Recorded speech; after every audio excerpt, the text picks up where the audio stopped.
Boa tarde, então, a todos. Nós estamos dando início ao nosso estudo, agora com um tema que nos interessa muito a todos, que é um estudo sobre os druidas, e vocês vão ver o estudo aprofundado que tem o nosso Adílio a esse respeito. Então, nós vamos orar juntos, agradecendo, Mestre Jesus, através do teu coração, a nosso Pai, Deus, agradecendo a Maria, aos nossos amigos espirituais, aos nossos anjos da guarda, buscando muito especialmente o coração de Deolindo Amorim e de Jorge Andréa e de todos os demais espíritos amigos que têm conduzido o ICEB, primeiro no plano material e, na sequência, no plano espiritual. Juntos que estamos, rogando as bênçãos por sobre o nosso querido Adílio José Marques e por sobre todos os nossos esforços no bem. Em particular, a todos os vossos corações generosos que têm estado conosco, nós reunidos em teu nome, Mestre, rogamos as tuas bênçãos muito especiais por sobre o nosso querido César Soares dos Reis, que está se recuperando e a cujo coração nós todos agora enviamos as nossas melhores, mais fraternas e calorosas vibrações de amor, de recuperação, de alegria divina. Que assim seja. Que assim seja. Então, vamos lá, Adílio, deixa eu apresentar você aqui ao povo do ICEB. Adílio Jorge Marques, eu acho que eu disse José, mas é Jorge Marques. O Adílio é professor da Rede Estadual de Ensino e também particular do Rio de Janeiro, tem mestrado em Astrofísica Estelar pelo Observatório Nacional, tem doutorado em História das Ciências e das Técnicas e Epistemologia pelo Programa História das Ciências e das Técnicas e Epistemologia da Universidade Federal do Rio de Janeiro, é pesquisador, desenvolveu uma pesquisa em Filosofia e História da Ciência em 2010, e deve estar aprontando alguma outra coisa, se eu bem te conheço. Não é? Sempre. A gente está sempre procurando estudar, né? Exatamente. Então, vamos lá, vamos começar? Sim. Os druidas, você sabe, todos sabemos que é um tema particularmente interessante para todos nós e, além disso, de interesse de todos nós espíritas, e o Adílio também vai explicitar isso. Vamos lá, Adílio, seja bem-vindo, muito obrigada outra vez. Nada, eu que agradeço. Mais uma vez, nós já tivemos um encontro acho que em 2011, 10 anos atrás, tratando na Rádio Rio de Janeiro sobre essa temática, né? E foi Você tem 2 programas lá, o Novos Rumos, quem quiser ouvir também pode entrar lá no site da Rádio Rio de Janeiro, 1400 AM, e nas redes, e o Adílio fez 2 brilhantes programas, e os ouvintes adoram, eu repriso constantemente a pedidos também. Só que lá não havia imagem, na época a rádio ainda não tinha imagem. Hoje nós temos a imagem, vocês vão ver que beleza. Isso, eu procurei fazer alguns PowerPoints, e até desde já agradeço a Fátima, que vai me ajudar passando, né, os PowerPoints. Bom, eu vou falar sobre os druidas, e como a gente tem bastante tempo, eu vou além dessa entrevista da Rádio Rio de Janeiro daquela época, não só pelo recurso técnico das imagens, mas também pelo tempo. E eu vou falar um pouquinho do quanto essa filosofia, essa forma de religiosidade da antiguidade não só tocou, né, o espiritismo, mas também outras questões, como a literatura, o pensamento mesmo medieval, e assim até chegar em algumas outras tradições, que eu sei que a professora Nádia conhece também, e na segunda parte eu vou tocar um pouco nisso. Nessa primeira parte, já fazendo uma introdução, eu vou falar da configuração geral da filosofia do pensamento que a gente sabe que chegou até a gente por pesquisadores como Leon Denis, entre outros, que, obviamente, por estarem imersos na cultura, em especial ali da França, das Gálias, ou até mesmo do norte da Europa, puderam recuperar ao longo dos séculos, não só no 19 e 20, mas uma herança de séculos de pesquisa, em especial do século 18, quando há uma retomada do interesse do druidismo na França e na Inglaterra, né, eles puderam trazer documentos e, com isso, a gente consegue, hoje, montar um certo quebra-cabeças, que a gente está falando de uma tradição anterior à época cristã. Então, por isso que eu estou localizando aqui. E, então, a gente consegue montar esse quebra-cabeça histórico que eu vou apresentar para vocês, né? E do qual o próprio Allan Kardec bebeu e vários outros personagens no final do século XIX e início do século XX também. E eu estou fazendo essa introdução porque, não apenas pela minha formação, mas pelo meu jeito de ser, eu procuro dar um caráter mais histórico às minhas explanações. A professora já conhece. Então, não vou esgotar a temática aqui. E a história, como ela é fluida, ela tem nuances, é possível que outras versões de alguns pontos que eu vou colocar aqui, pode ser que alguns dos presentes até já tenham ouvido falar ou até saibam. Então, não é uma pesquisa definitiva, é uma pesquisa de um acúmulo de anos, em que eu trabalhei, inclusive, com o druidismo francês, de meados dos anos 90 até recentemente, e com isso eu pude, de uma certa maneira, travar conhecimento com essa tradição. Então, feita essa introdução, eu queria pedir o favor à Fátima de a gente botar o primeiro slide da parte 1, só para apresentar.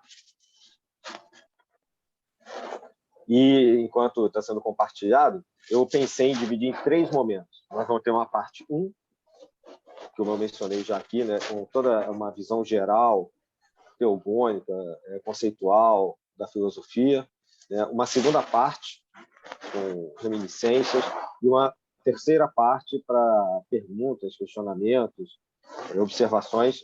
E, desde já, se eu não souber alguma das questões, ou alguma questão seja levantada, me comprometo, o meu e-mail vai aparecer aqui em algum slide, no final de uma das partes, a fazer a pesquisa e responder posteriormente. Bom, eu estou colocando aqui uma imagem conhecida de um filme aí do Senhor dos Anéis, né? Porque esse personagem, o Gandalf, realmente foi inspirado pelo Tolkien nos antigos druidas, sacerdotes da tradição celta, que são muito importantes enquanto povos, digo povos, que os celtas eles não são uma unidade. Eu vou mostrar depois que são várias tribos, e elas ocuparam não só ali a Península Ibérica, de onde nós viemos, são os celtíberos, né? Como bastante a França e mesmo o norte da Europa. Daí tem aquele desenho do Asterix, Obelix, tem um druida lá no desenho por causa disso. Então, Tolkien vai colocar esse personagem, e esse é um personagem que é um pouco uma imagem verdadeira, porque o Tolkien era uma pessoa iniciada nos conhecimentos espiritualistas, não sei se vocês sabem disso, o escritor do Senhor dos Anéis, muito envolvido não só com essa tradição druídica da Europa, mas também com as tradições cavalescas, templárias, etc. Existem algumas caricaturas, e o fato de eu trabalhar no aspecto histórico é para desmontar um pouco dessas caricaturas, como a do Merlin, por exemplo, né? O Merlin dos desenhos do Walt Disney, de chapeuzinho, com estrelas e tal, não é exatamente aquilo que a gente tem enquanto sacerdote druida. Mas, de qualquer maneira, apesar das questões caricatas, a gente vê como esse imaginário vem de mais ou menos 200 antes da era cristã até a gente. Então, nós estamos falando aí de 2.200, 2.300 anos, pelo menos, o que, por si só, já mostra o quanto isso tem uma relevância a ser estudada. Então, vou pedir a Fátima para a gente mudar o próximo slide, a seguir, que é uma oração druídica que se usa hoje na Europa, nas várias tradições druídicas, que são revivescências, vamos dizer assim, de uma tradição celta folclórica que alguns grupos tentam manter vivo na França, principalmente na França e na Inglaterra. Tá? São dois locais, dois países onde você encontra bastante do druidismo, de organizações druídicas. E ao longo, depois eu vou botar uma tabelinha aqui da Revista Espírita de 1958, vocês vão ver que ao longo da apresentação vocês vão identificar conceitos e ideias que estão presentes hoje na tradição espírita e que já estavam também nessa tradição celto-druídica. Então, essa oração eu acho interessante, eu coloco aqui só para a gente iniciar. Dá no sonho criado o teu apoio, a força, e com a força a compreensão, e com a compreensão a ciência, e com a ciência do que é justo, e com a ciência do que é justo o amor. E amando o amor a toda coisa vivente, e no amor a toda coisa vivente, o teu amor e de toda bondade. Awen. Awen é uma saudação que chega na tradição druídica como se fosse um amém. Há uma especulação de que o amém latinizado que a gente usa modernamente tenha essa influência do Awen, né, dos povos celtas pré-cristãos. Não há um consenso quanto a isso, não que eu tenha visto em algum artigo. Existem vários pesquisadores na Europa, e mesmo aqui no Brasil, que trabalham em mestrado, doutorado, e tal, com a pesquisa do druidismo e com a pesquisa da filosofia celto-druídica. Tá? Então, eu ainda não vi um consenso entre os estudiosos sobre isso, mas há uma proximidade entre Amém e Awen que não é desprezada. Mudando, então, já para o próximo slide, eu botei logo de início, que eu acho interessante, vocês todos conseguem ver. Bom, dispensa a apresentação, a imagem da esquerda, o público que está aqui. Quando eu dou essa palestra em alguns lugares, as pessoas não identificam, mas eu sei que vocês já identificaram, que é o túmulo em Père Lachaise, em Paris, no cemitério de Père Lachaise, de Allan Kardec e, né, de sua esposa. Claro, há um contexto com essa palestra, mas o que tem de interessante nessa configuração tumular, né? É o dolmen. Por que o túmulo do Allan Kardec ele aparece como um dolmen? Justamente pela influência da tradição druídica que há dentro da doutrina espírita, segundo, né, a própria Revista Espírita, que eu convido vocês a ler, que eu coloco nas referências lá no final, do ano 1, 1858, pelo menos de cabeça na revista 4, fala-se bastante, e a FEB tem ela, inclusive, onde eu comprei, encadernada. Vocês vão observar que um dolmen são essas mesas de pedra que são muito comuns na Europa, mas que também já foram encontradas aqui no Brasil, que é a foto da direita, foi encontrada em Goiás. Existe algum tipo de arquétipo, algum tipo de imaginário, porque, a princípio, até onde a gente saiba, os celtas não chegaram até o nosso continente de navio, né? Ao contrário do que provavelmente aconteceu com os vikings na América do Norte por volta do ano 1000. Né? Mas, de alguma maneira, assim como acontece com pirâmides que existem espalhadas por todo o globo, né? E mesmo com culturas que não, teoricamente, não se falaram, a ideia do dolmen também. Dolmen quer dizer mesa de pedra. Né? São monumentos megalíticos que se supõe, pelos pesquisadores, arqueólogos, etc., que sejam tumulares. E não à toa é o túmulo de Allan Kardec. Né? Existem muitos, como eu estou descrevendo aí nesse texto, né, ao longo do Mediterrâneo, do Atlântico.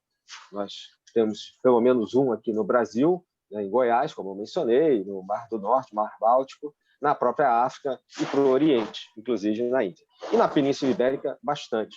Né? Na França, mais ainda. Então, o túmulo de Allan Kardec é, por si só, uma assinatura, na minha visão, da importância da presença dessa tradição filosófica na doutrina espírita. Segundo os pesquisadores, e a etimologia, né, do nome, né, do Allan Kardec, que tem denizar no seu nome. Né? Bom, denizar ele pode ser decomposto em pelo menos, né, Denis ou Denis, o Dionísios, com arte. Né? Provavelmente denizar, inclusive segundo uma das referências que eu estou usando aqui, que é o livro Allan Kardec, O Druida Reencarnado, do Eduardo Carvalho Monteiro, etimologicamente,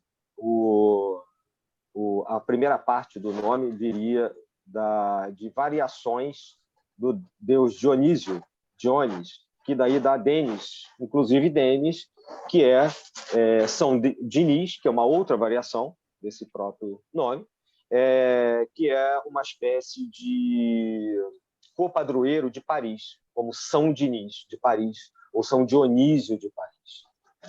Então, é possível que também, e não existem coincidências, a gente sabe disso, que o próprio nome do nosso personagem, Allan Kardec, esteja ligado já de batismo a essa origem pré-cristã e celta. E o Ard, de Denis Ard, ele tem uma etimologia ligada a justamente uma das principais características dos druidas, que é natureza, mata, que é o grande templo. As matas e as florestas na Europa eram o grande templo, eram os templos dos druidas. Eles não construíam lugares fechados, casas, igrejas, capelas, como depois o cristianismo passou a adotar, mas as florestas e as clareiras, os lugares abertos, eram os lugares de culto.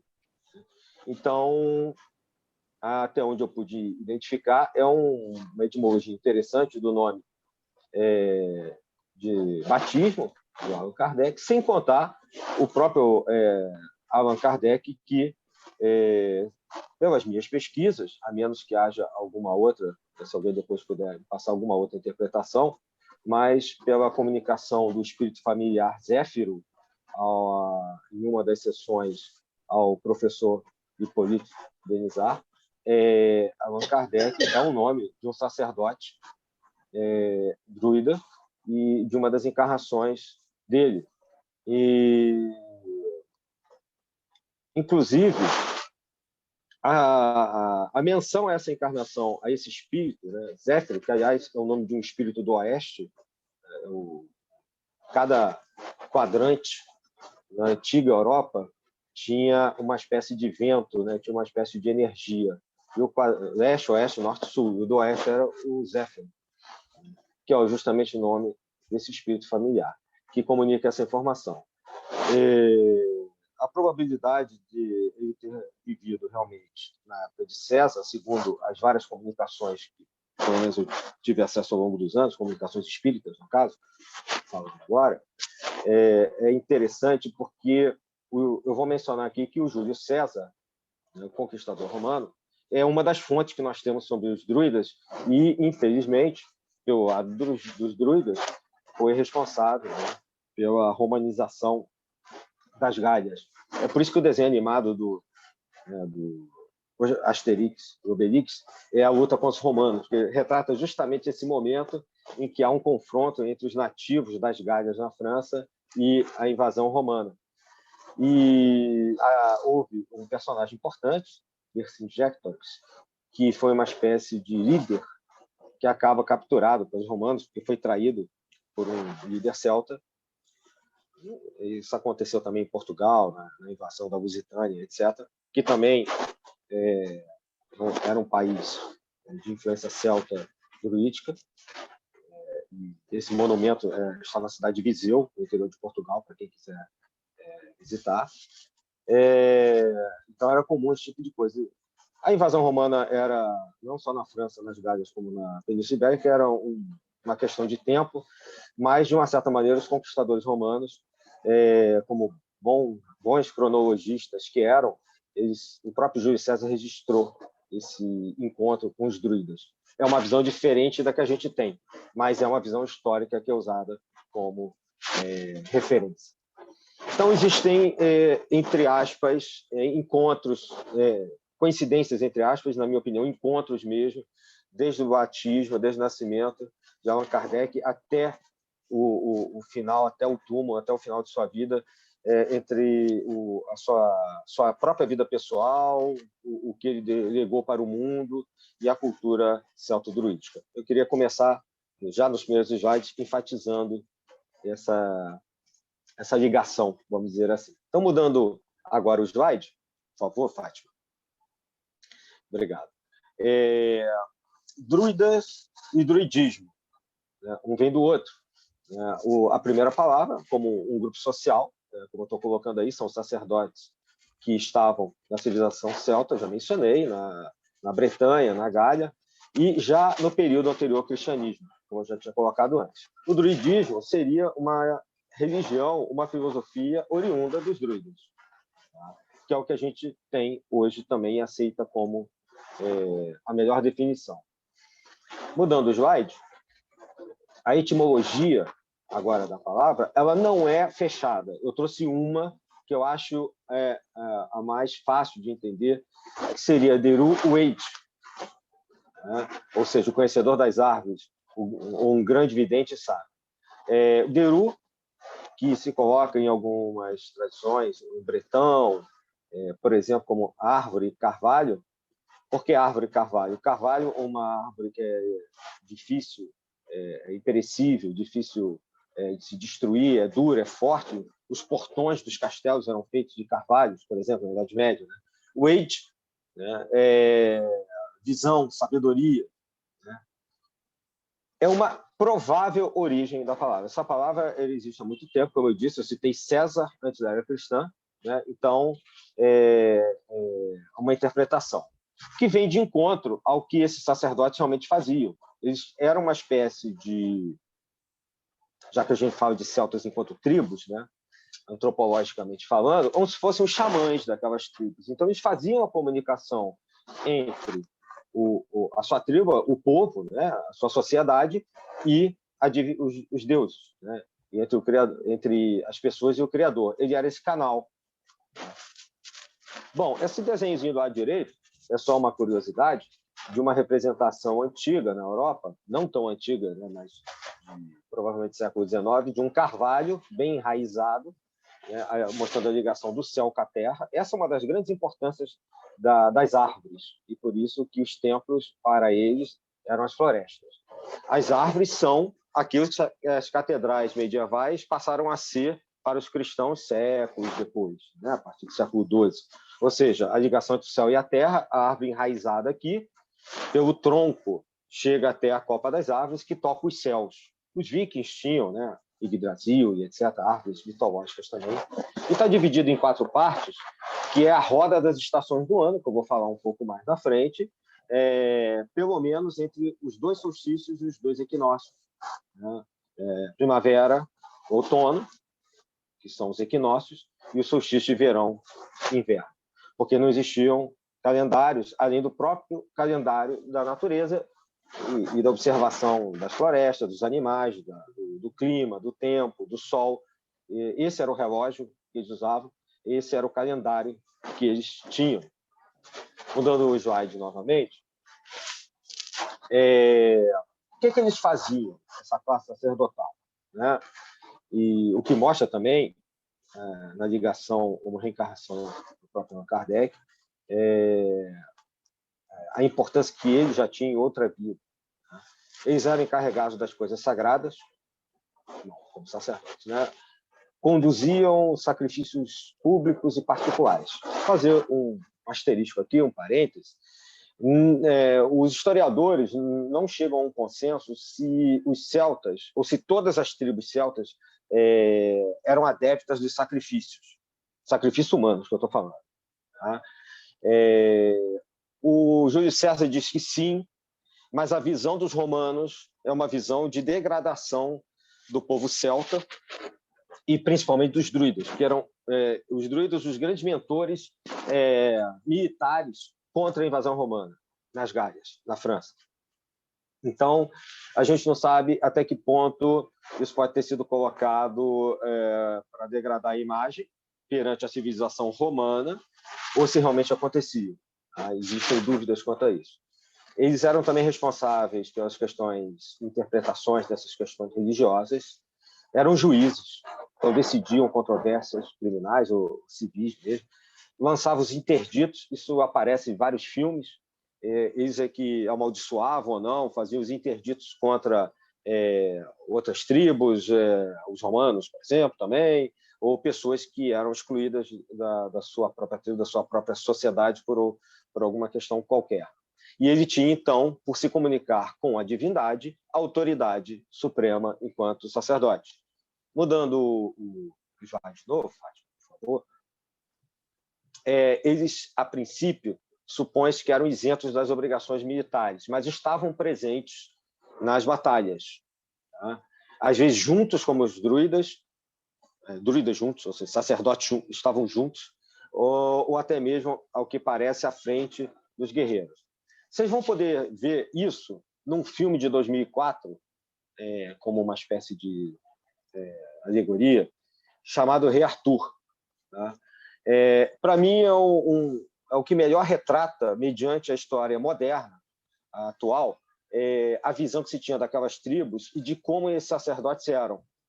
Não eram como um Gandalf, que eu mostrei no início, lá do Senhor dos Anéis, nem como o Merlin, que a gente vê, né, já cristianizado, romanizado, etc. Mas, praticamente, ele mais parece um aborígene do que um mago com vestes compridas, chapeuzinhos pontudos. Isso, obviamente, não existia, não eram assim. Tá? E nesse filme de 2004, fala-se de uma forma interessante, como eu vou mencionar depois, sobre o Arctórios, sobre a importância do rei Arthur, e desse Merlin, que é tanto um personagem quanto o outro, o rei Arthur, o Merlin, são sobrevivências, reminiscências na Idade Média e posterior, e tempos posteriores à Idade Média, na Europa, em especial na França, já como uma espécie de se manter viva na memória essa tradição que é pré-cristã, tá? Mas que invade o cristianismo também, como eu vou mencionar depois. Okay? Os jovens que eram identificados com afinidade para a espiritualidade, eles eram recrutados para serem instruídos, segundo alguns autores, por pelo menos 20 anos. Tá? E saíam um pouco da sociedade e conviviam com um determinado mestre, um druida, para que pudesse ser instruído por bastante tempo. Não havia escrita formal, como a gente tem no nosso alfabeto, eles tinham que decorar uma grande quantidade de histórias, de versos, porque, em especial, os bardos, né, que são hoje associados aos poetas, etc., que era uma classe de estudos dentro da filosofia druídica, os bardos deveriam manter viva a tradição. É por isso que em várias ordens druídicas da Europa, ainda hoje, que mantém viva a tradição druídica, em determinadas procissões, os bardos vêm na frente, porque é uma espécie de homenagem àqueles que mantiveram, de memória, essa tradição viva. Então, a ideia era não colocar nada por escrito, não só para que não fosse passado o que não deveria ser passado para qualquer pessoa, né? Também pelo fato de que se falava, não só na Idade Média, mas até mesmo no início do século passado, né, de que o não uso da memória leva a diligência, relaxamento, e é o que a gente vê hoje, por exemplo, né? A maioria dos jovens tem tudo no Google e nos celulares, e isso, de uma certa maneira, interfere na educação, interfere na manutenção de determinadas ideias. Mas isso já é outra conversa. Né? Mas é algo que vem de muito tempo, isso é o que eu quero colocar. Né? Havia uma crença na transmigração da alma, ou seja, numa reencarnação, mas na possibilidade, quando eu digo transmigração, pelo que se deduz historicamente, na possibilidade de se reencarnar como animal, né? Não apenas como seres humanos. Como algumas tradições orientais também trabalham. Existem vários pontos também de conexão entre a filosofia druídica e as filosofias do Oriente.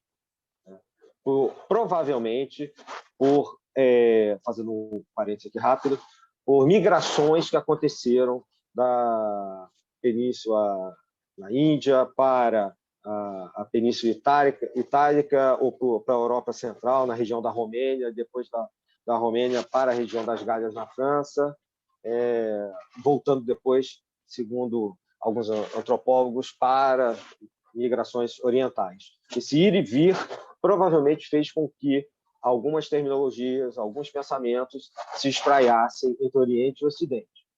E a tradição druídica, assim como acontece com várias questões dentro do espiritismo, mantém pontos em comum com os dois lados do globo. Eles trabalhavam com astronomia, né? Com o ensino das estrelas.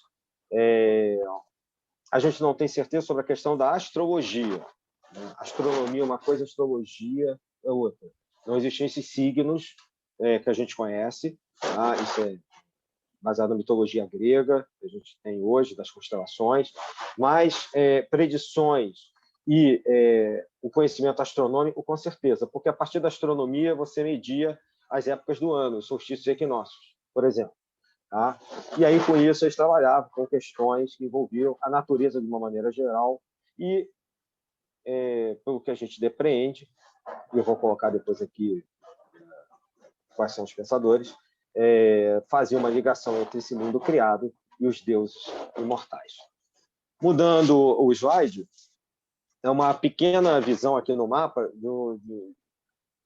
dessa presença, como eu disse, né, aqui para o Ocidente, que é uma filosofia, não deixa de ser ocidental, mas também caindo de um determinado momento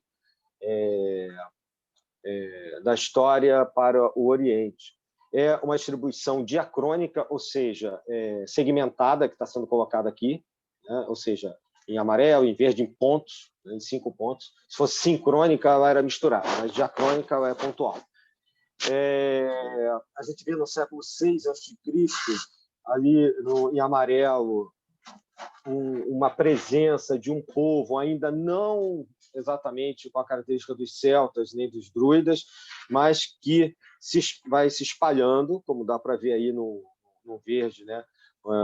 Mais ou menos claro, até o século III, aí sim já se caracterizando como celtas, no verde um pouquinho mais claro ali na Península Ibérica, na Lusitânia, ou Lusitana, que é o que se chama Portugal hoje, né? Essa faixazinha perto do Atlântico.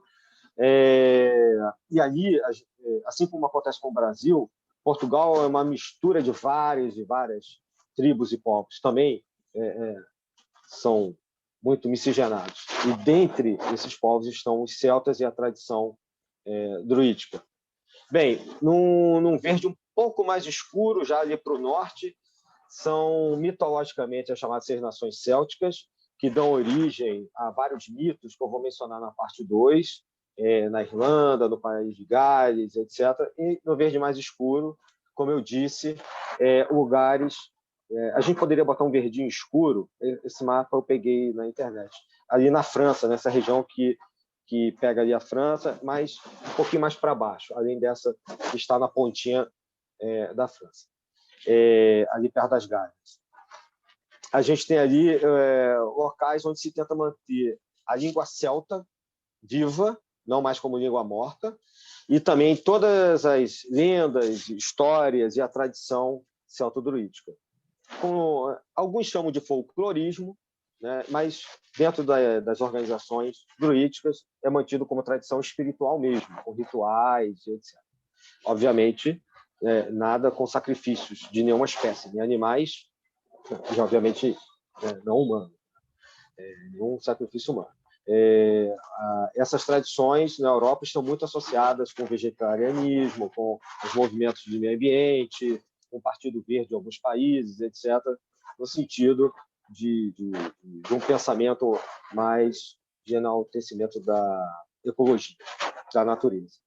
Mudando aqui o slide, como eu disse, os povos celtas, eles são misturados, eles têm os gauleses, os galhas, você tem na Irlanda e na Escócia os goedeus, os guels, você tem os bretões, lá na Armórica, você tem na Grã-Bretanha, lá no país de Gales, também uma variação dos anteriores, tem os celtíberos que eu já mencionei. Não há uma unidade. Há uma certa, ao que parece, havia uma certa unidade religiosa no sentido de haver os druidas, algumas lendas, a visão contra determinados invasores como os romanos, etc., mas não uma unidade absoluta. Okay? Mudando o slide, por favor, eu vou mostrar aqui justamente a questão do Júlio César, tá? Na sua obra, Comentário de Belo Gálico, que é simplesmente o Belo Gálico, a Bela Gália. E nessa obra ele vai falar de como os povos que eles enfrentaram eram divididos, se comportavam, ele menciona os sacrifícios, etc. Então, ele chama de plebe, que é uma terminologia romana, né? Uma parte da sociedade que eram os criadores, lavradores, artesãos, comerciantes, os sacerdotes e os guerreiros. Essa divisão eu já tinha mencionado antes.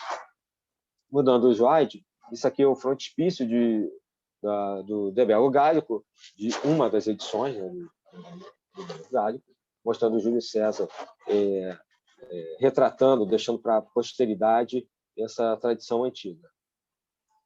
E indo para o próximo slide, o César, como eu já disse, me antecipei um pouco, né, mas eu menciono isso porque me perguntam muito isso quando eu falo sobre os druidas, então eu já me antecipo um pouco. Né? Porque eu vi no filme tal, ou no livro tal, ou vi no History, no canal lá de História, né, sobre isso.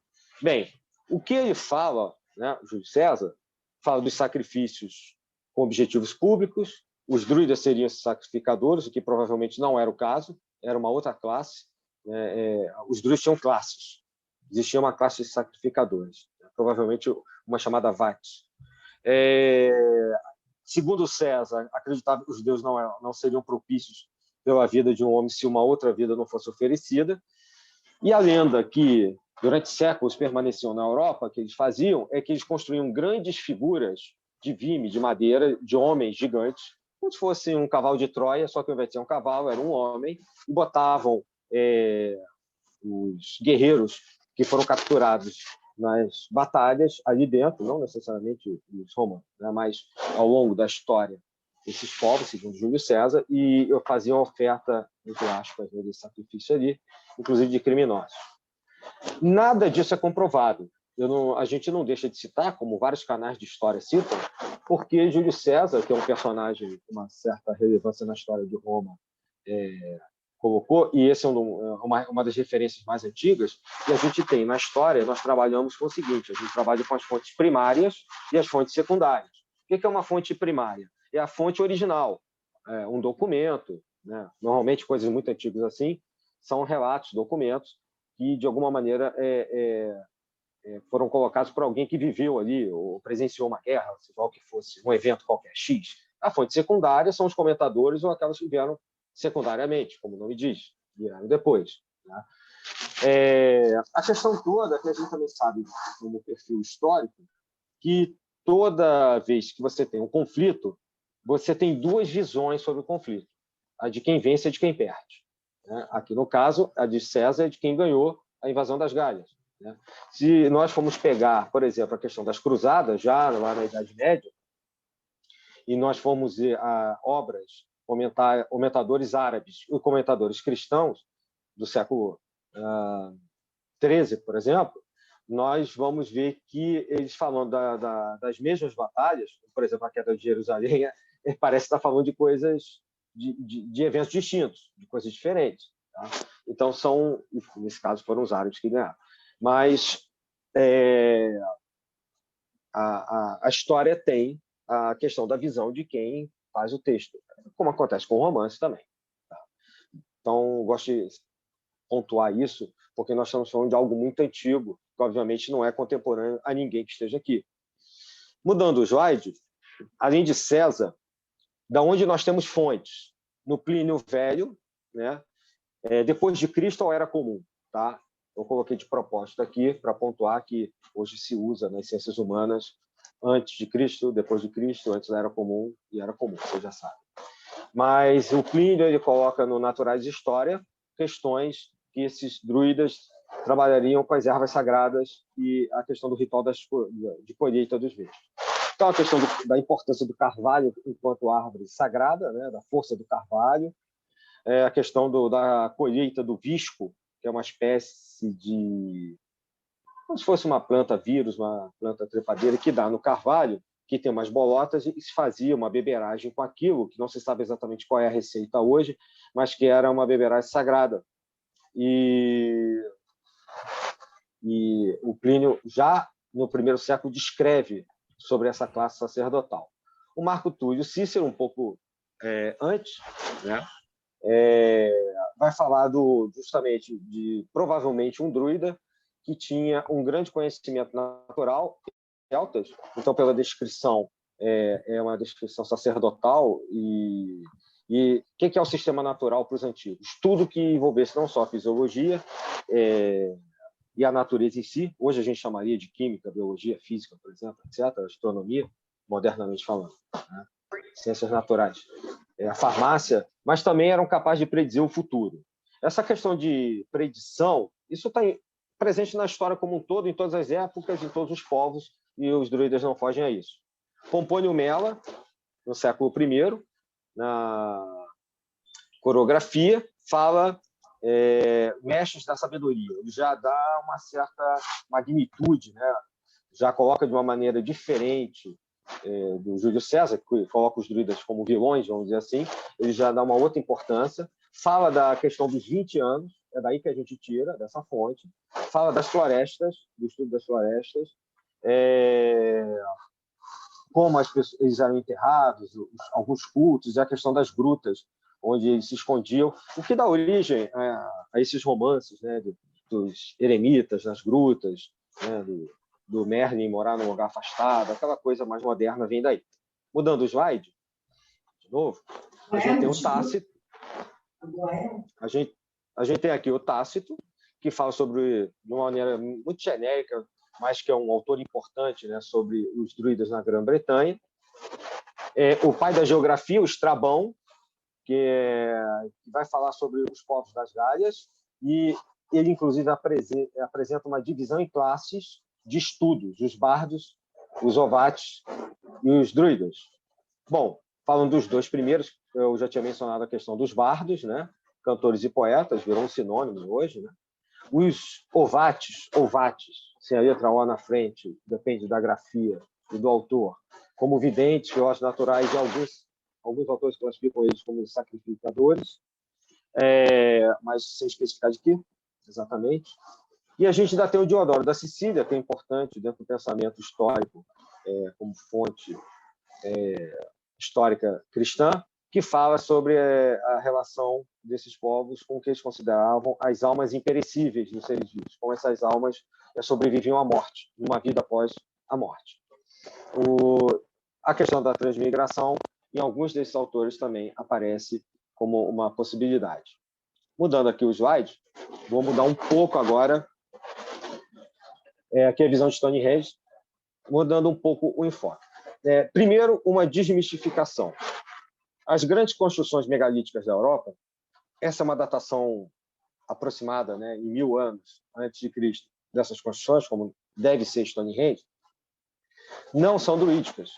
Tá? Não existiam druidas nessa época. Eu coloquei as datações antes, quando eu botei o mapa, né? Vários povos muito anteriores a esse período celta, druídico, que a gente está hoje aqui dando um corte cronológico, enfatizando, eles já existiam e foram, de uma certa maneira, obviamente, os construtores da Europa, né, do ideário europeu. O que se percebe é que eles, os celtas, os druidas, eles construíram e aproveitaram vários dos lugares que já eram sagrados pelos povos mais antigos do que eles. O que não deixa de ser uma forma de ação que continuou acontecendo nos séculos seguintes, pós-celtas.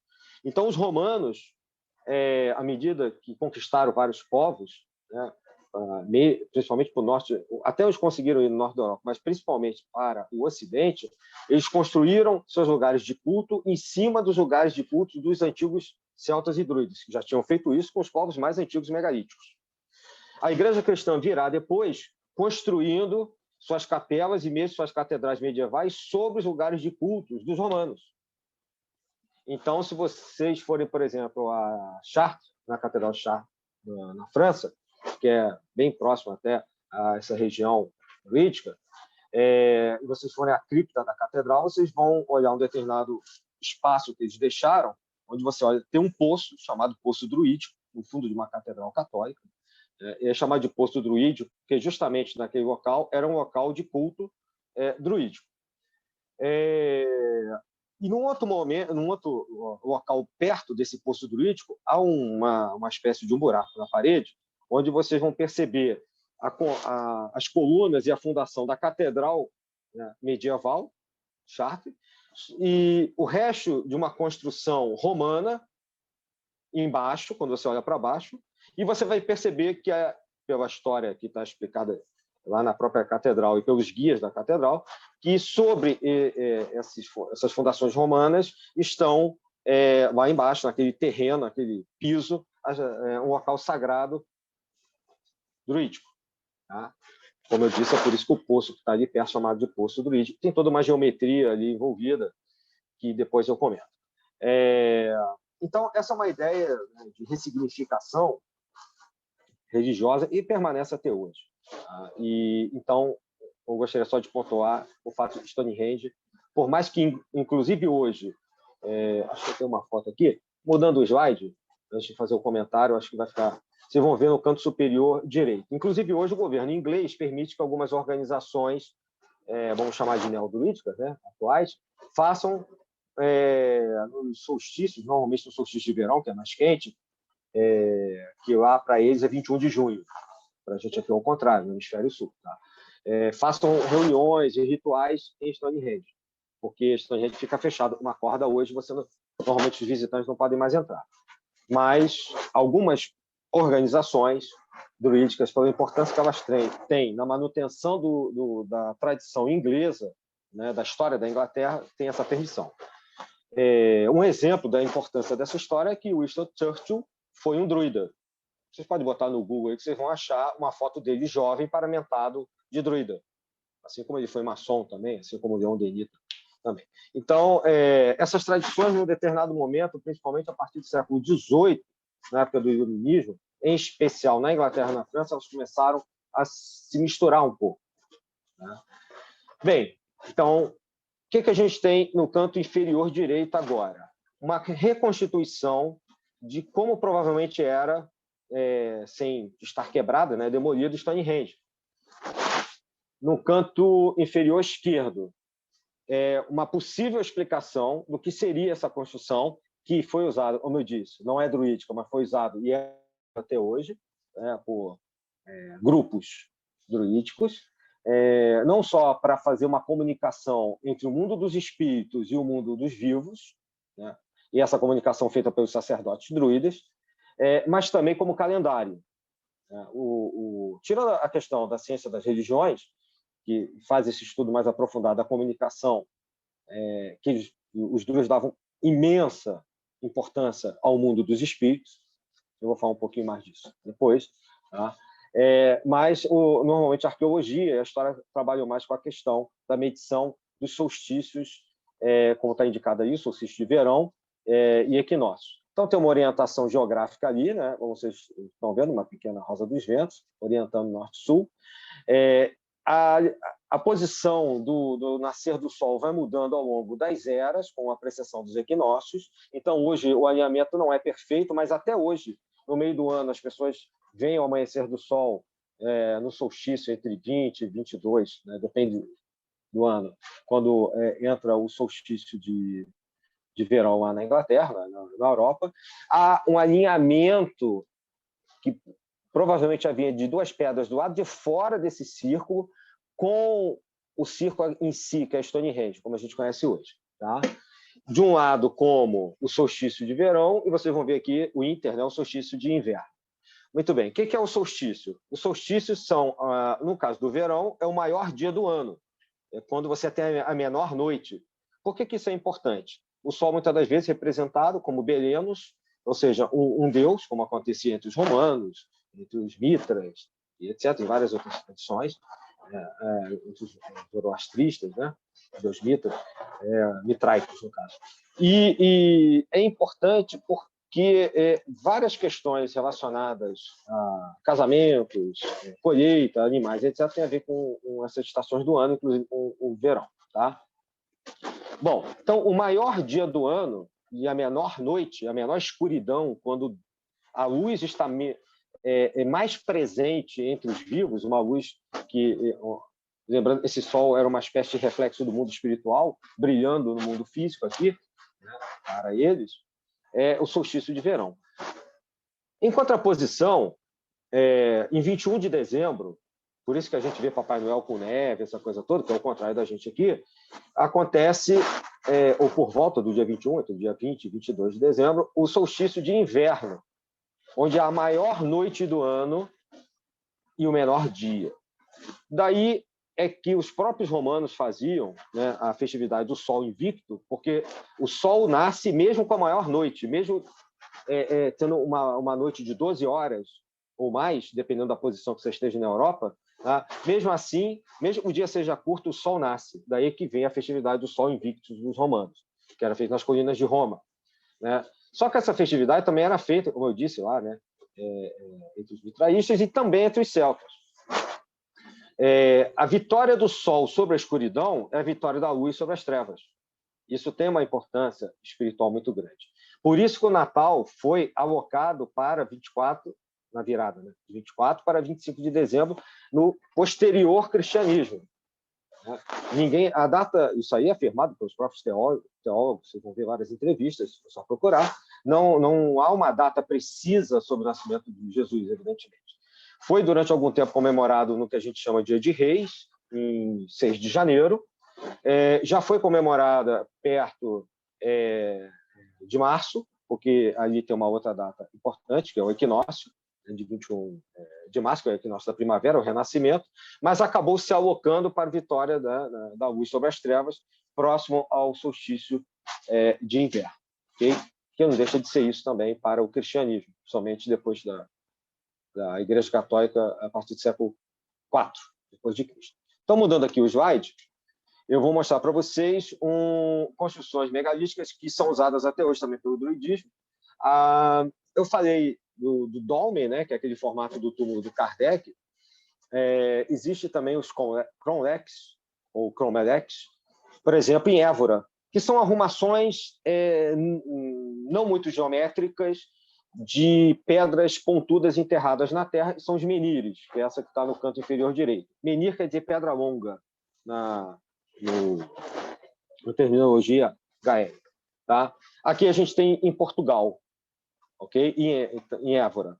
Existem várias construções assim em Portugal também, tem na Espanha, muitas na França. Temos aqui uma pedra com buracos do lado esquerdo.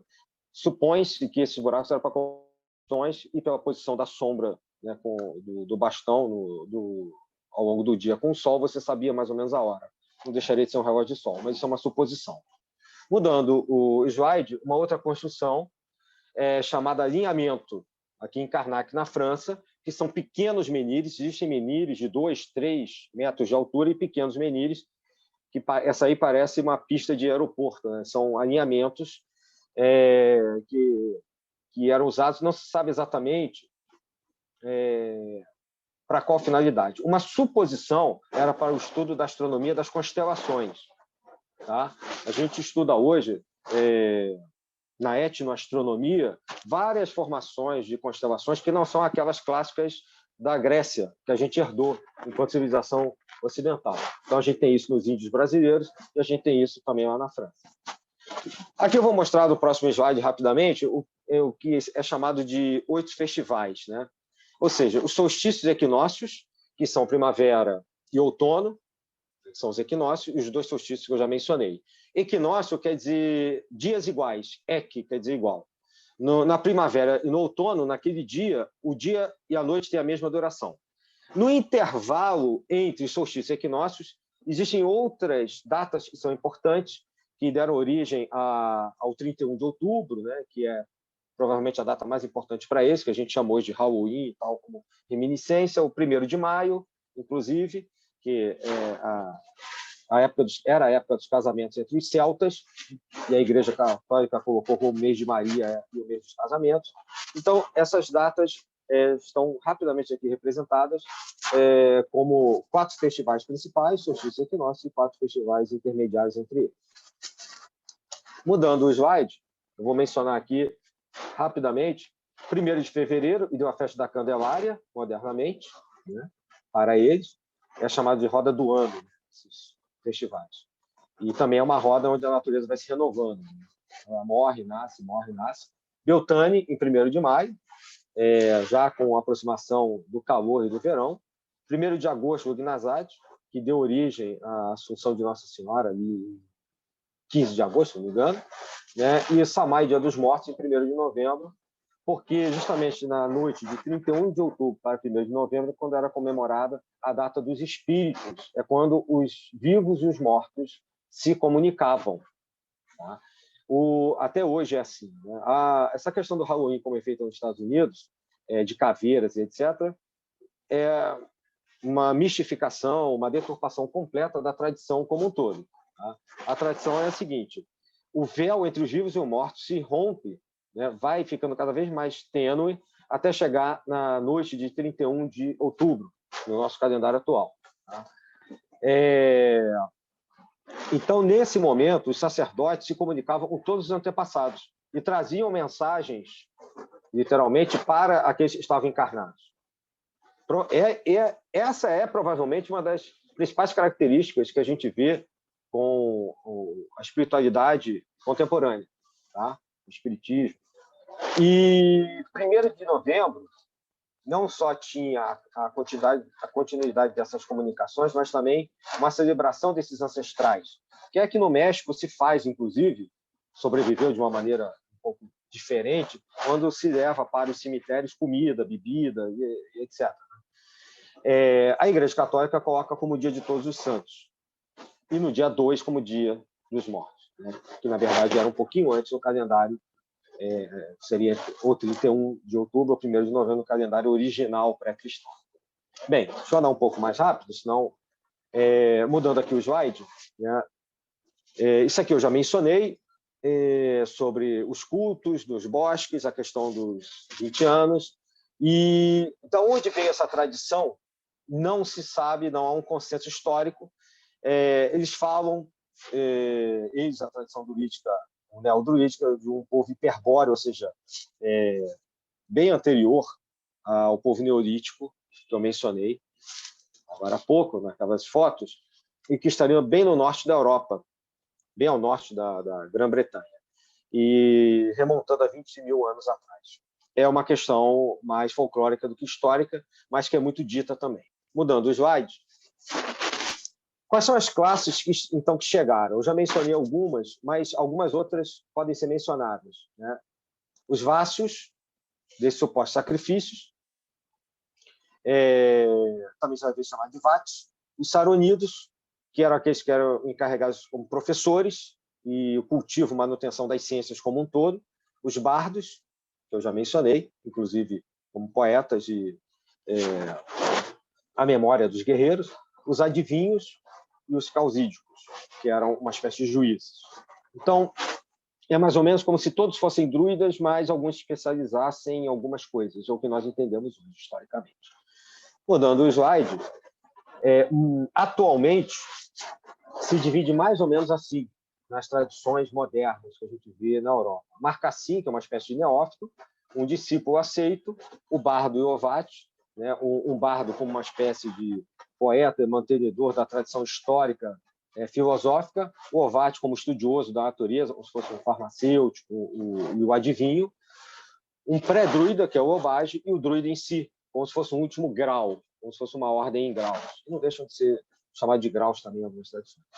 Do lado direito, a gente vê, do século XVIII, né, o frontispício de uma obra do Edward Jones, retratando o bardo e a harpa, a famosa harpa. Isso foi muito comum na época do iluminismo, porque justamente seria um bardo aquele que mantém, por meio das músicas, a história. Isso é uma herança do que ficou famoso na Idade Média como os trovadores medievais. Esses trovadores, que seriam por si só uma herança desses bardos mais antigos, que mantiveram, como de uma certa maneira o Dante Alighieri, ele não fala exatamente como bardo, né, mas é chamado como tal, mas que mantiveram de maneira assim, em memória e no culto a divindade feminina, como o Dante Alighieri fala, uma espécie de memória da tradição. Muitas dessas obras, elas são, sim, claro, literárias, mas são também, de uma certa maneira, espiritualistas. Existem sinais de espiritualidade muito forte dentro dessas obras. No caso, por exemplo, da Divina Comédia de Dante Alighieri, a gente vê né, o inferno, o purgatório, e o paraíso, com uma divisão literária baseada em uma questão, vamos dizer assim, a princípio, religiosa, mas com outros sinais lá dentro. Depois eu comento um pouco mais sobre isso, se for o caso. Tá? Mudando o slide, há um sistema teológico, sim, associado, que ainda não é muito conhecido. Eles não deixaram pergaminhos, não tinham essa escrita. Isso foi sendo passado ao longo dos tempos, das épocas. Alguns querem colocar de maneira associada ao Egito. A questão de ter um Deus único, né, é uma grande possibilidade, tá? Mas não há uma ligação direta com o Egito, né, como muitas das vezes se coloca. Havia assim, uma espécie de panteísmo material, ou seja, vários tipos de deuses, e de uma certa maneira como acontece hoje na Índia também, onde você tem milhões, literalmente, né, de deuses, mas há uma crença num criador só, tá? Provavelmente era assim também, não em termos de milhões, né, mas de alguns outros, pelo menos é o que o folclore nos passa, e a literatura, e também a questão de que a gente chama de tradição primordial, ou seja, se aceitar que há uma tradição espiritualista que vem da antiguidade até nossos tempos, que passa, inclusive, por vários personagens importantes, como eu falei, do próprio Kardec, Leon Denis e outros que beberam de outras dessas tradições, né? Então, os druidas estariam ou estão inseridos nessa tradição primordial, sem dúvida. Mudando o slide, por favor. Aqui eu estou colocando sobre essa questão, que é um pouco da minha palestra, separar o que é externo do que é interno, né? Essa separação ela é um pouco difícil e dentro da história a gente tenta mais focar nas evidências, e dentro das organizações modernas na Inglaterra e na França já há uma conotação um pouco mais religiosa de trazer uma espécie de religião primitiva para os dias de hoje. Mudando o slide, dentro desses conceitos que eu vou começar a entrar, que são mencionados na Revista Espírita e vários outros pesquisadores, eles trabalhavam com 5 elementos, que são os 4 tradicionais, para explicar a natureza, e o niuiri, ou seja, uma espécie de éter, como acontecia também entre os gregos, que era uma espécie de vibração, de energia que a tudo permearia. Tá? Então, ao que parece, há sim também nesse aspecto uma grande semelhança com outras tradições, inclusive ligadas à Grécia. Virando o slide, não havia uma representação para Deus, para o Criador. Pelo que a gente observa em pedras, né, e na tradição oral, essa energia criadora era chamada de 3 colunas de luz, hoje se chama de OIV, OIU, depende da tradição, celta está sendo revivida, como uma espécie de manifestação trina de um Criador único. Então, é possível, isso é uma especulação, que a ideia de trindade tenha também encontrado no cristianismo uma certa ressonância pelo fato de que algumas tradições pré-cristãs já trabalhassem com essa ideia de que de um viesse uma manifestação para trabalhar em trindade. Tá? Essas são palavras que aparecem nas tríadas. Aí, virando o slide, por favor. O que são essas tríades ou tríadas? São uma espécie de conjunto de ensinamentos que foi sendo passado oralmente da antiguidade até os nossos tempos para manter viva pelos bardos a tradição druídica. Existem conjuntos de números diferentes de tríades, ou tríadas, se usa os 2 nomes, tá? Em relação a essa tradição. Por que isso? Porque elas foram compiladas muito recentemente, no século XVIII, em relação à história celto-druídica. Então, é possível que essas menções, esses versos tenham mudado. Um exemplo deles é o próximo slide, por favor. Eu vou botar dentro do conjunto de 81, que eu peguei na literatura, né, francesa, as 11 primeiras. Elas são meio que segmentadas de 9 em 9. As primeiras 9 tratam principalmente da criação e de um Deus. Então, como é que cada bardo, cada druida mantinha na sua memória, mesmo nos séculos mais recentes, toda essa tradição, usando ou decorando, usando essas tríades como forma de recurso mnemônico, vamos chamar assim. Então, por exemplo, a tríade número 1, Deus, verdade, ponto de liberdade. Então, se um determinado sacerdote fosse ensinar a um discípulo sobre Deus, ele partiria dessas poucas palavras para discorrer e dar uma aula. Basicamente é isso que se faz até hoje e o que a gente entende e chegou até os nossos dias, né? E assim vai indo. Vou pegar só mais um exemplo, para não ficar do adiantado da hora. O 7. 3 coisas Deus não pode deixar de conceder. O vantajoso, o necessário e o belo. Lembra até um pouco da filosofia platônica, a questão do necessário e do belo, né? Para quem estuda filosofia, o bem e o belo. Então, são 3 características que estão na sociedade da natureza a partir de algo que teria vindo da criação. Aí entra ali o homem, a natureza, os deuses, etc. Bom, isso é só um exemplo. Mudando o slide, vocês vão encontrar que o Leon Denis fala num livro dele chamado O Gênio Céltico, O Mundo Invisível, assim como a Revista Espírita de 1958 e algumas outras referências do século XIX, XX, de como os druidas pensavam a organização, ou pelo menos como chegou até a gente, a forma como eles pensavam a criação, né, uma cosmologia. Existiriam 3 círculos concêntricos como forma de representação dessa criação a partir de Deus. Um círculo total, uma região vazia, eles chamam de Keogan, na linguagem atual, né? Como se fosse assim, o próprio Deus não é representado e ele cria, como se fosse o Big Bang, todo o universo, de um ponto único, né? Aparecem aqueles raios que se abrem, como estão nas pedras, né? E desses raios se formariam, vamos pensar assim, de uma maneira circular ou esférica, né, em 3 dimensões, tudo que existe. Esse primeiro círculo de uma região vazia, é o universo em si. Olha, a gente está falando de 2000 e poucos anos atrás.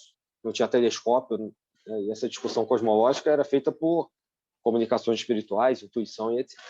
Bom, haveria um segundo círculo, uma segunda localização onde os animais, os homens, as sociedades passariam a existir, né? O círculo das migrações ou reencarnações, né? Que é a Brett, onde a vida animada agora, né? Inanimada em Keogan, animada em Abred, passaria a existir e ficar se aperfeiçoando nas idas e vindas. E um círculo da felicidade, que é chamado de Gwynwyd, vem de branco, imundo, Gwynwyd, daí vem o nome Guinevere também, lá do romance do Rei Arthur, né, a Dama de Branco. Esse mundo branco é o mundo dos espíritos superiores, aqueles que não precisam mais reencarnar porque atingiram o estado de perfeição. Ok? Esses círculos são concêntricos, ou seja, toda a existência existe ao mesmo tempo numa grande engrenagem funcionando harmonicamente a partir da criação. Mudando aqui o slide, as tríades e essas referências são feitas sempre em grupos de 9. Supõe-se que a partir daqueles 3 raios e dos 3 mundos, né, nasce a ideia do número 9, que varre ali o final da Idade Média, né, como um número muito importante, inclusive em vários romances arturianos. Tá? Tem as musas na sabedoria grega, as 9 filhas de Belenos, que são as virtudes, né, no folclore celto-druídico. Então, esse número 9 se repete. Essas 9 filhas do Deus Sol, né, de Belenos, eu já tinha mencionado antes, são essas que estão listadas aqui embaixo, e que, de uma certa maneira, fazem com que essas tríades se dividam em 9 versos, em 9 grupos. Daí é que vem o número 81 de tríades. Mas, repito, existem conjuntos de tríades em algumas tradições com mais de 100, né, com 100 e poucas, com 90 e poucas. Essa é uma das mais aceitas na França. Mudando um pouquinho aqui a imagem, então, o próximo slide.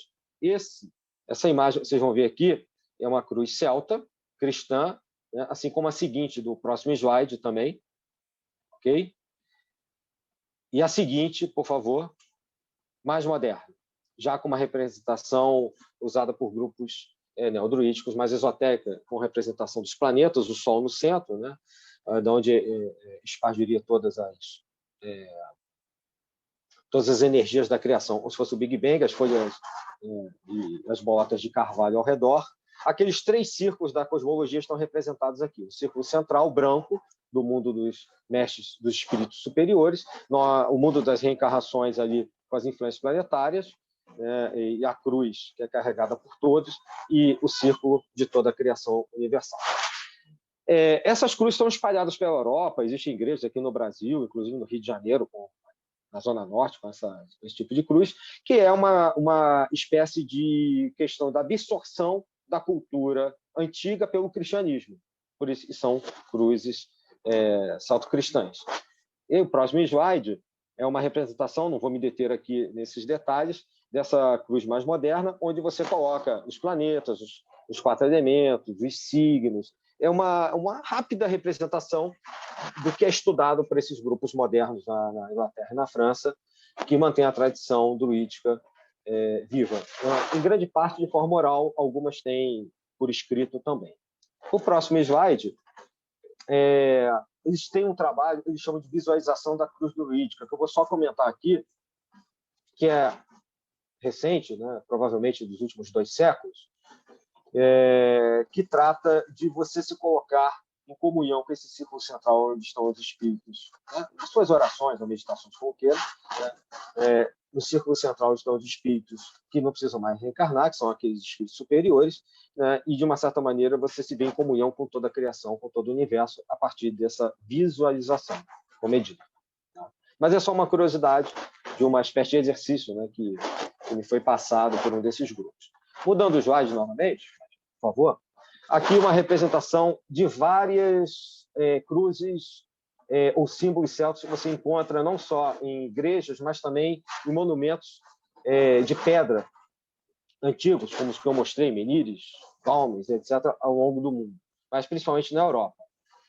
Eles têm, em grande parte, 3 pontas. São representações em trindade, são chamadas de triskel ou triskeles, tá? Que representam aqueles 3 raios, que seriam a manifestação de Deus nesse mundo, né?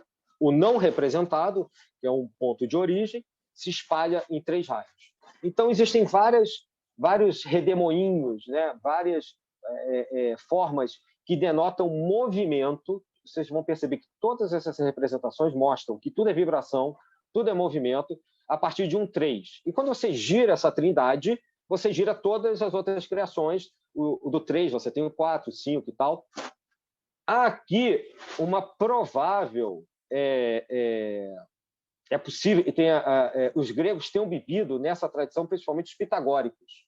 Né? Há uma clara alusão, para quem já estudou pitagorismo, né? A escola pitagórica, há várias questões aqui que são pitagóricas. Tá? É possível que nas viagens, porque os mestres gregos, como aconteceu com Platão no Egito, Pitágoras, né, que foi a Índia e etc., e outros lugares, você tinha um mestre, depois você fazia uma viagem que, por coincidência ou não, durava em média 20 anos também. Isso aí são os próprios escritos filosóficos que tratam, o próprio Platão fala disso, né? E depois você fundava sua própria escola quando você voltava. Né? Aristóteles, o Liceu, a Academia de Platão, e etc. Tá? Bem, nessas viagens, como eu já disse antes, essas tradições se mesclavam, os iniciados conversavam entre si, porque a filosofia, antigamente, era uma forma de você ter contato com o mundo espiritual. Hoje ela é algo um pouco mais acadêmico, talvez. Mas antigamente filosofia era a filosofia do espiritual. Tá? Inclusive tem um desses... Ah, sim, está aqui. Tem um símbolo desses, que é na última coluna da direita, de cima para baixo, o terceiro símbolo, que é o símbolo do antigo banco Unibanco. Vocês vão... Para quem é mais antigo, vai lembrar do banco Unibanco, que hoje é o Itaú, né? Mas vocês vão encontrar aquela chavezinha do Unibanco, o meu caso também, né? Ali. Então, existem suásticas também, tá? A suástica é muito mais antiga, ela é usada há séculos, há milênios pelo budismo, pelos indianos e também pelos celtas, como vocês vão ver na última linha, né? Representações de suásticas com 3 pernas e com 4 pernas. Tá? Bom, mas aí eu vou passar para o próximo slide, porque eu tenho aqui uma tabela tirada da Revista Espírita, né, de 1858. Se a Fátima puder mudar o slide, por favor.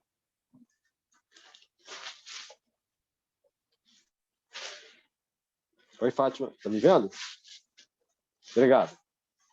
Na edição que eu tenho é a página 168, tá, da FEB.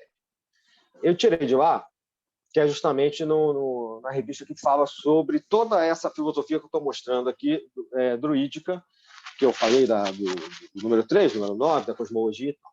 Bom, quando eu falei de Gwynedd, eu vou fazer aqui uma repetição, estou só copiando o que foi estudado, né, no século XIX, lá na França. A escala espírita do lado esquerdo, a escala druida, né, o druídica do lado direito. A sede de onde tudo parte é Deus, né? Keogan ou Seogan. Você pode escrever com C, com K, depende, tá? de como você está fazendo essa escrita gaélica ou britânica, né? Normalmente gaélica.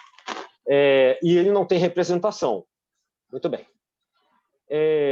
A primeira ordem dos espíritos puros, que não reencarnam mais, que é chamada não só de primeira ordem, mas a primeira classe, corresponderia àquele mundo branco, que é Gwynedd ou Gwynfrith. Como eu disse, depende da grafia, tá? E da antiguidade com que você está estudando ali essa linha. Mas é Gwynedd. É a sede dos bem-aventurados, onde você tem a vida eterna. Na verdade, dali você orienta os que estão reencarnando, os que estão precisando ainda de ajuda. São os guias espirituais, tá? Bom, e da segunda ordem para baixo, ou seja, também da segunda classe para baixo, até aqui você tem o ciclo das migrações, que é chamado de Abed, tá? Que vai desde os espíritos superiores, mas que ainda não atingiram o estado último, até os espíritos evianos, impuros, etc., né, que todos conhecem bem aqui. Tá? Aqui embaixo, do lado direito, que não tem correspondência com a escala espírita, é a Anui. Esse F, na verdade, é um I antigo, tá? Inclusive no latim. Anui é uma espécie de... Assim, você tem o Criador, que não tem representação, não se representa Deus de forma nenhuma, e tem Keogan, como se fosse o Big Bang, né?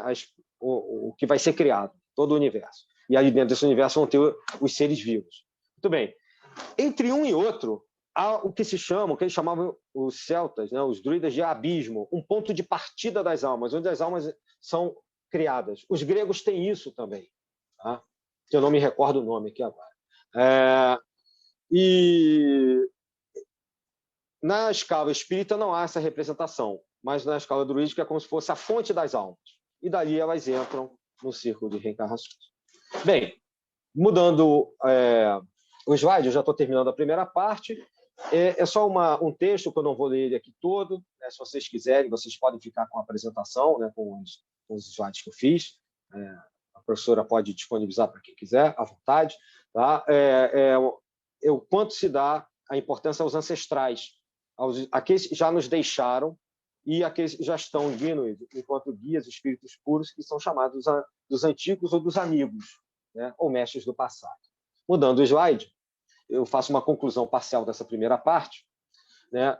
Falando o seguinte, que eu considero que estudar o druidismo, mesmo para a visão espírita, é uma fonte de profunda sabedoria, é algo que tem a ver com a espiritualidade europeia, mas tem muito com a nossa tradição no Brasil, mas também com o orientalismo, como eu mencionei antes.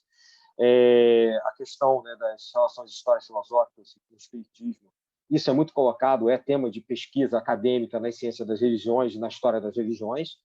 Né? São dois cursos diferentes, né, mas se estuda isso lá. Inclusive em Juiz de Fora, na Federal Juiz de Fora, quem quiser. E eu não posso deixar de afirmar isso, né, que no pleno século XXI a gente continua ainda bebendo dessa fonte. Mudando o slide, eu botei aqui uma antiga tríade, né, irlandesa, que eu acho muito bonita, para encerrar essa primeira parte. 3 velas que iluminam qualquer escuridão. A verdade, a natureza e o conhecimento. Isso fica como reflexão para cada um que está aqui presente. Bom, e nos próximos slides, 1, 2, 3 e tal, são apenas as referências da onde eu tirei essas apresentações, a parte 1, parte 2 e tal de hoje, o que eu venho estudando. Eu coloco primeiro, para facilitar vocês, algumas obras nas quais eu me baseei. Allan Kardec, O Druida Reencarnado, que eu recomendo, do Eduardo Carvalho Monteiro. A obra do Leon Denis, que é uma referência, né? Ele que esteve presente em vários congressos espiritualistas no final do século XIX e início do século XX, chamados congressos espiritualistas mesmo na França, nos quais, vocês sabem disso, né? Estou me repetindo aqui, mas nos quais participaram, todos os esoteristas, espiritualistas da época. Papos, Leon Denis, e por aí vai. Vários que eram membros das ordens Rosacruzes, maçônicas, martinistas, né? O primeiro conselho da ordem martinista participava, e o Leon Denis é um dos principais expoentes nessa época, para não só discutir essas relações conceituais entre o esoterismo ocidental, essas fontes muito antigas celtodruídicas e o espiritismo. Tá? A revista espírita que eu mencionei, ok? Eu usei também as obras póstumas do Kardec e o Principiante Espírita. Mudando o slide, novamente, tem mais 2 com referências. Esse primeiro, do Ambelan, as tradições celtas, você vai encontrar ali as tríades que eu mencionei. Tá? O segundo é muito interessante, eu vou usar um pouco mais do que está da Maria Nazaré Alvim de Barros na parte 2, sobre essa questão do que vai chegando para a gente na literatura, né? E eu já falei um pouco do Druida enquanto Merlin, né? A importância com o rei Arthur, que isso explode no século XII, que é um século, né, de muita prosperidade ali na Europa, e que coincide com a prosperidade cultural e arquitetônica, né? Não necessariamente econômica. Nesse momento que surgem as grandes catedrais, com todos os seus simbolismos espiritualistas, alquímicos, etc. E nasce também a questão das obras literárias que fazem uma espécie de junção com aquele cristianismo daquele momento e as antigas tradições celtodruídicas. Mudando aqui o slide, esse é o último que eu coloco, se não me engano, sobre referências. Quem quiser depois também pode adquirir, acho que todos esses livros, suponho, ainda estejam editados. E, por fim, esse é o último slide, que eu agradeço a primeira parte, o seguinte, e tem meu contato aí, como eu mencionei, que deixaria. Então, desculpe se eu me alonguei um pouco, mas eu tinha comentado com a Fátima, essa primeira parte seria um pouco maior, né, do que a segunda, e depois na terceira, as perguntas, os comentários, e assim sucessivamente. Obrigado.